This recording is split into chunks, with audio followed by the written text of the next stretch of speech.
Alright everybody, so it's been a while, but I wanted to take today to talk about something that has been popping up in my comment section a lot lately. And that is whether or not American Horror Story is still worth it after everything that we got this year. Now for what it's worth, I'm not going to beat around the bush by telling you that American Horror Story Double Feature was better than most people say it actually was. And as long as we're on that train, I should pretty much say that American Horror Stories, the spin-off of the main series, wasn't really that good either. In all honesty, at least in my opinion, I feel like almost every single attempt to expand this franchise over the course of the last year has been somewhat of a failure. Clearly, that isn't to say that we haven't gotten anything good from this series over the course of 2021. In fact, American Horror Stories gave us The Naughty List and Feral. At least in my opinion, the two best stories that we got for the entire spinoff, and probably the two best stories that we got the entire year. At the same time, the first 5 episodes of American Horror Story Double Feature Red Tide gave us some of the best beginnings of an entire season that we've seen in literal years.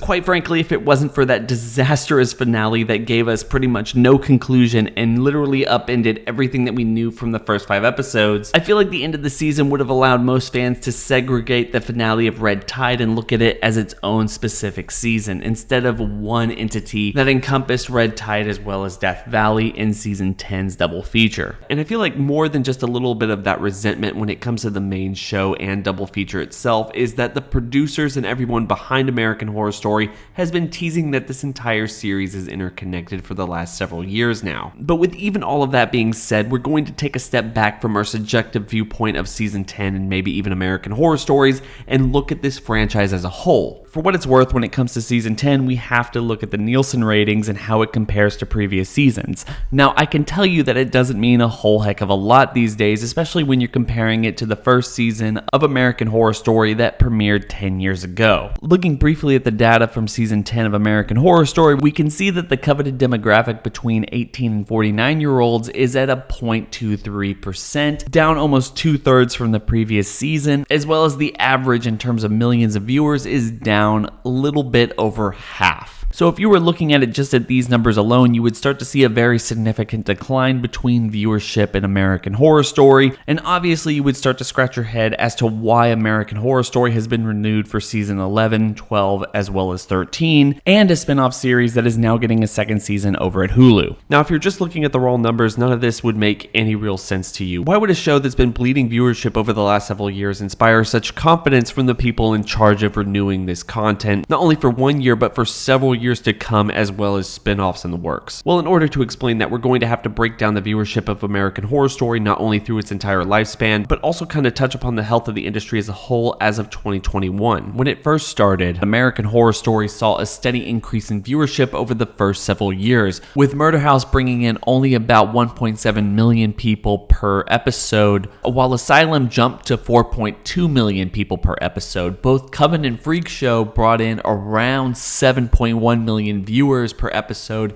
and Season 4 7.6. The decline that it is today started happening with Hotel and Roanoke that fell to 6.1 and 6.3 respectively, while Cult brought in 4.9 and Apocalypse brought in 4.8, and 1984 brought in 3.3 million viewers. And as we've already discussed, Double Feature cut that about in half. Again, when looking at these numbers, it's very easy to point fingers and say that the series is past its heyday, and that based off its current ratings, it should probably be canceled along with so many other things on television. The problem with all of that is that live television viewership itself is kind of unreliable these days. It's not just American Horror Story that's going down in live viewership ratings, but literally everything on the board, especially things that aren't skewed towards older generations. And given the fact that pretty much everything these days is included on some streaming service or another, that gives a little bit of input to the people behind the scenes who can determine just how important a show is or how successful it is, stuff that we as the audience are not allowed to see because of just the general standard behind streaming these days. It's very hard to determine how popular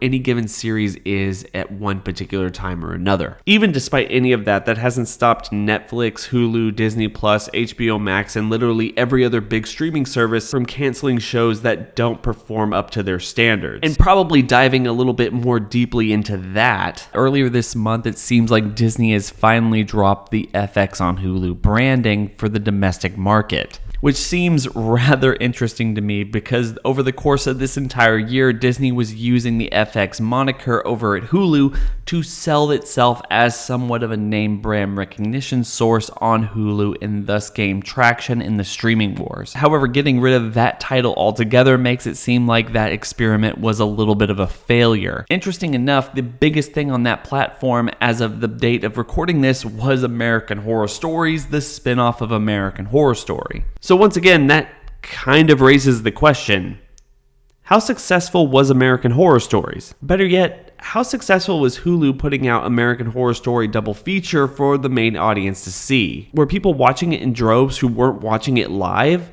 Or was nobody really watching it at all? And possibly us as consumers, as well as maybe the companies themselves, don't know exactly how many people are watching on streaming at any given point.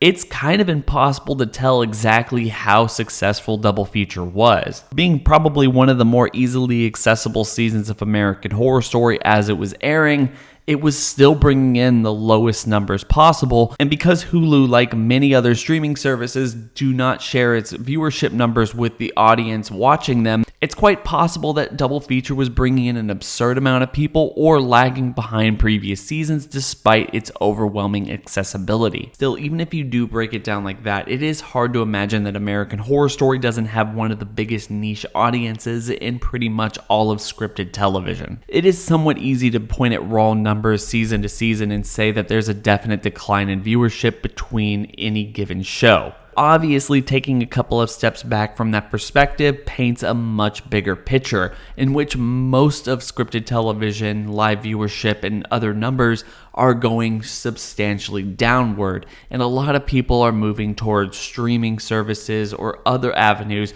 in order to watch their brand content, even if it's something that they've been watching over the last couple of decades. I haven't been a fanboy of American Horror Story on this channel. I have had my problems with it from day one.